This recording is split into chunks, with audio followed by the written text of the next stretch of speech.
Shalom, everyone. Welcome to lesson 4.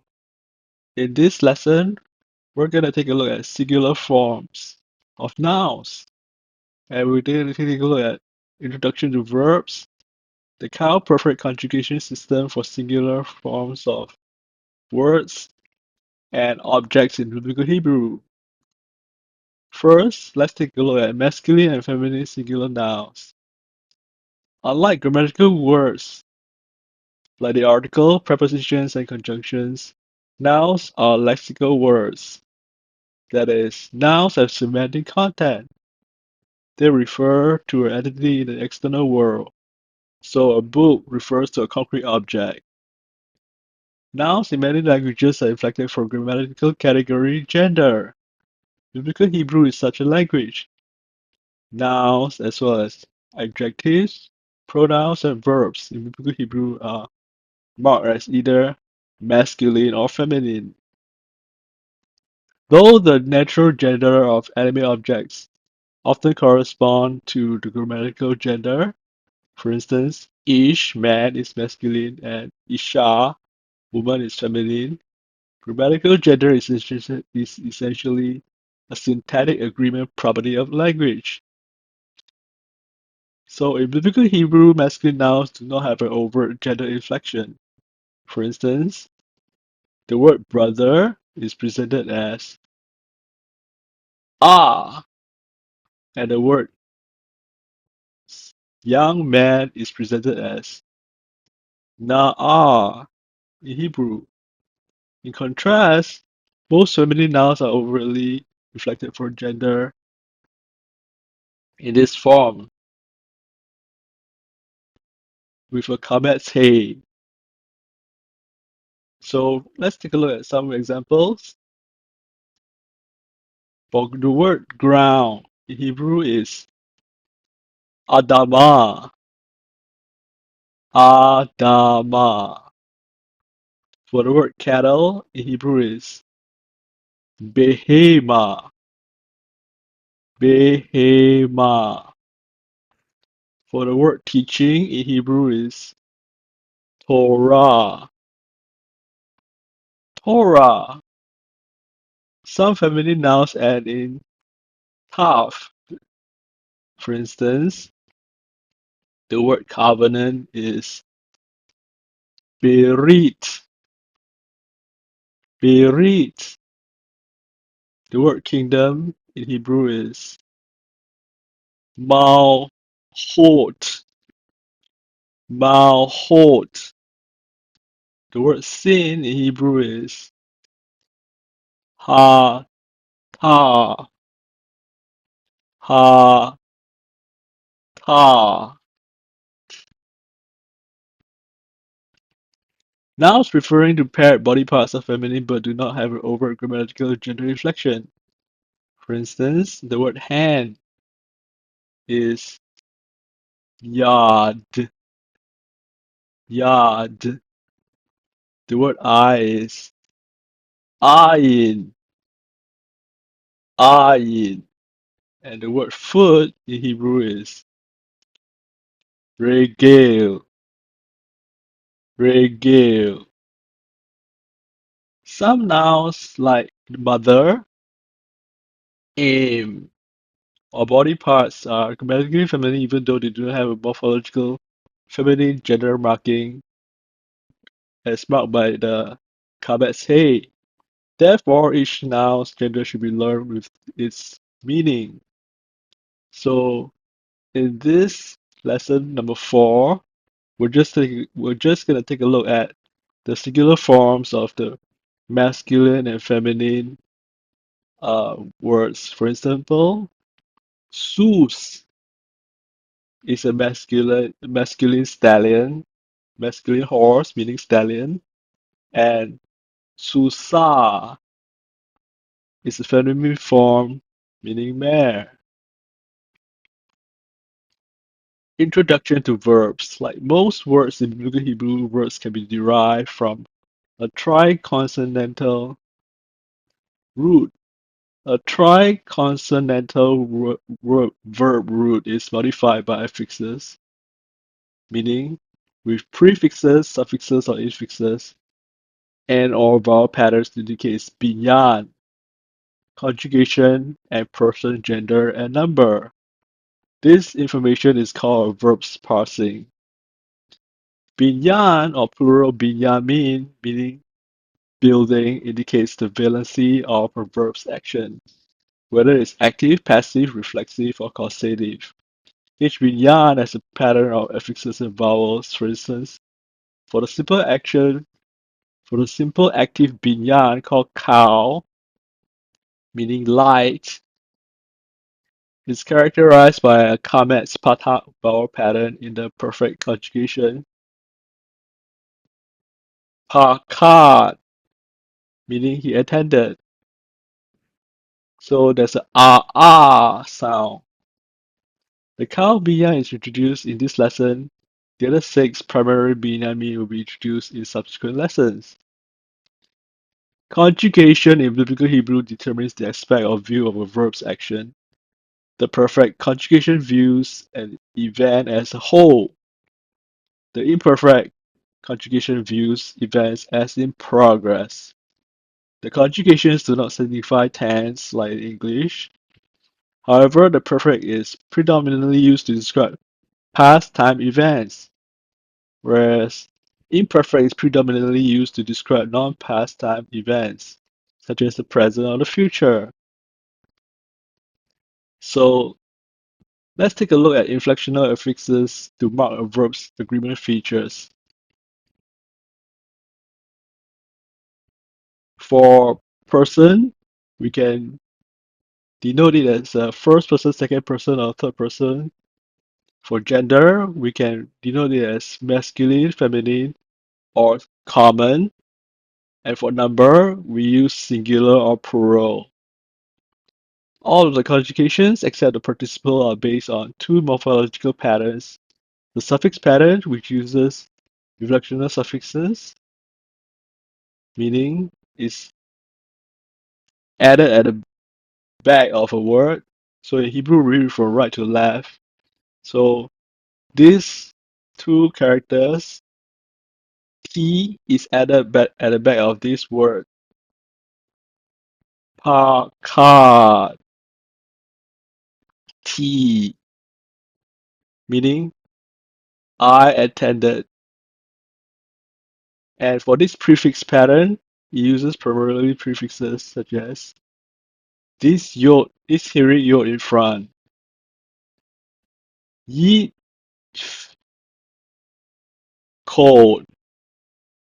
The form by which Hebrew verbs are listed in the lexicon or dictionary is in the Qal third person masculine singular perfect form. So let's take a look at this table. It is presented in the Qal perfect conjugation singular form. The perfect is the only conjugation built on the suffix pattern. Conjugations built on a prefix pattern will be introduced in a later lesson. So in the third person, masculine singular form, Pakat means he attended. In the third person, feminine singular form,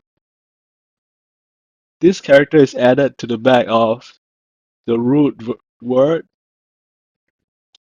to form Pa Da, Pak Da, meaning she attended. And for the second person masculine singular, a ta is added to the back of the word to form you attended. Pakata, meaning you attended. And for the second person feminine singular, a taf with a shava is added to form you attended. Pakat, pakat. For the first common singular, I attended. These two characters are added to the back of the word to form pakat. Hakati. Hakati. So these are the forms of the verbs, suffixes that should be memorized for Qal perfect conjugation singular forms of the verbs. Let's take a look at objects in Biblical Hebrew. An object refers to the grammatical function served by a noun or pronoun that is the receiver or goal or action of a verb. Syntactically, an object noun phrase functions as the complement of a transitive verb. So the presence of an object is necessary for a transitive verb to become completed. For instance, in Moses struck the rock, the noun phrase, the rock is the object in that it is affected by the action of the verb struck.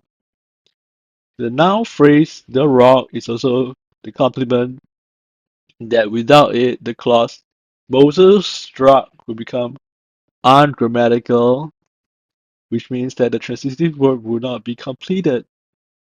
So let's take a look at what direct and oblique objects mean in Biblical Hebrew. It is useful to distinguish the two types of objects, direct and oblique, not to be confused with an indirect object. The use of these two types of objects is completely dependent upon the verb. Some verbs select direct objects as their complements, while others select oblique objects as their complements. What distinguishes direct and oblique objects from each other is that direct objects are either preceded by the function at or nothing at all, whereas oblique objects are always preceded by a preposition. Precisely which preposition used depends on what is selected by the verb being modified. For instance, the verb with the root nun, gimel, ayin, that means touch, often takes as its complement an oblique object manifested as a prepositional phrase with the preposition indicated by the letter bet. So in this passage from Genesis 3:3, and from the fruit of the garden that is in the middle of the garden, and from the fruit of the tree that is in the middle of the garden, God said, you shall not eat from it, and you shall not touch it, lest you die. So here is an example of the word touch. You touch, you will not touch it. So oblique objects, regardless of whether they are complements or adjuncts, are always preceded by a preposition. The function word at precedes direct objects of Biblical Hebrew if direct objects are individuated, which means if they are strongly characterized as distinct entities or individuals, they are also marked with the article. In this example, we can see he visited the people. So he visited is presented in Hebrew as Pakar. And then there's this object marker, et, and then Ha'am, the people. Third objects preceded by at are usually the semantic patience of their verbs, which means that they are affected or effected by the verbal action. The direct object marker is sometimes attached to the noun with a makef. In this case, the vowel is a segol. For instance, in this example, he judged Israel, Shaphat, et Yisrael. Shaphat et Israel, because Israel is a definite entity. So it's marked by an object marker, at. Finally, let's take a look at some useful vocabulary in this lesson. Let's begin with the word on the left, at the top. So the first word is Adam, which means man, humankind, and it also refers to the name Adam, Adam. The second word is brother, ah, ah. For plural is ahim, ahim. For sister, it's ahot, ahot. For plural form of sister, meaning sisters, is ah, ha, yot, ah, ha, yot. For the word mother, is pronounced as am, am. For the plural form of mother, which means mothers, is emote, emote. And for the direct object marker is it, also it, which is in the construct form. For the word cattle, it's behema, behema. For the word covenant, it's berit, berit. For the word daughter, is bat, bat. The plural form of daughters would be daughters. It's pronounced as ba note, ba note. The word remember, it's pronounced as za ha, za ha. The word for cut off or cut down or cut is pronounced as kharat, kharat, kharat. Next, let's take a look at the words on the right at the top. The first word is reign or become king, and in Hebrew is pronounced as malak, malak. The second word is prophet, is pronounced as navi, navi. The third word means lad, young boy, is pronounced as na'ar, na'ar. The next word is maiden or young girl, is pronounced as na'ara, na'ara. The next word is horse. It's a masculine word, so it means stallion. Sus, sus. The next word is the feminine form of horse, meaning it's mare. It's pronounced as susa, susa. The next word is a preposition meaning with. It's pronounced as im, im. The next word is visit, attend to or point. It's pronounced in Hebrew as pakad, pakad. The next word is keep or guard. It's pronounced as shamar, shamar. The next word is judge or govern. It's pronounced in Hebrew as shafat, shafat. And finally, The word at the bottom here means direction, instruction, or law. It's pronounced in Hebrew as Torah.